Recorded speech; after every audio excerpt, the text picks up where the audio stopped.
ప్రభు అయిన యేసుక్రీస్తు నామములో మీ అందరికీ వందనాలు. ఈరోజు ఒక ముఖ్యమైన విషయాన్ని చెప్పడానికి మీ ముందుకి రావడం జరిగింది. ఇదేమిటంటే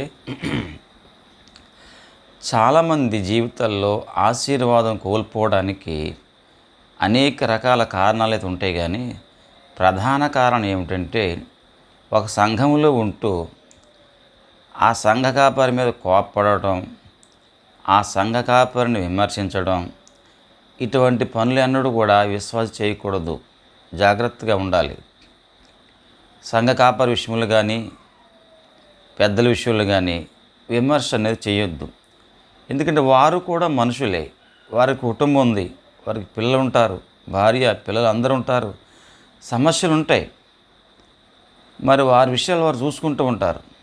అంచేత తొందరపడి నోరు జారొద్దు. ఒక పెద్ద ఆయన చెప్పాడు, నోరు రెండింటికి ఉపయోగించాలట.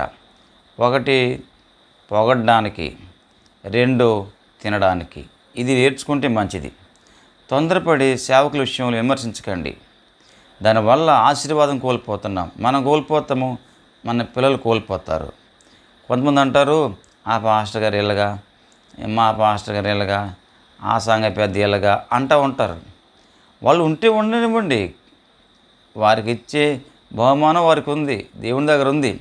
మీకు ఇచ్చేది మీకు ఉంది కదా, మీ బహుమానం సంగతి మీరు చూసుకోండి.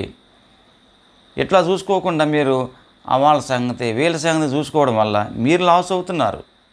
దయచేసి ఇక్కడి నుంచి అలా ఉండొద్దు. మరి కొంతమంది ఏం చేస్తారంటే, ఏ సంఘం మంచిదని ఉన్న ఊర్లో ఉన్న సంఘాలని రౌండ్లు వేస్తూ ఉంటారు. ఇలాగే ఒకసారి పెద్ద ఆయన వెళ్ళి బిల్లి గ్రాహం గారిని కలిసారట. అయ్యగారు బెస్ట్ పర్ఫెక్ట్ సంఘం ఎక్కడ ఉంది అని అడిగారట. బాబు, అటువంటి సంఘం భూమి మీద ఎక్కడా లేదు అన్నారట.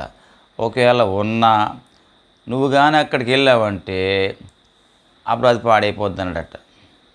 కాబట్టి బెస్ట్ సంఘాలు పర్ఫెక్ట్ సంఘాలు ఎక్కడ ఉండవు భూమి మీద. ఇది గుర్తుపెట్టుకోండి. అలాగే బెస్ట్ పాస్టర్లో పర్ఫెక్ట్ పాస్టర్లో ఎవరు ఉండరు, కామనే.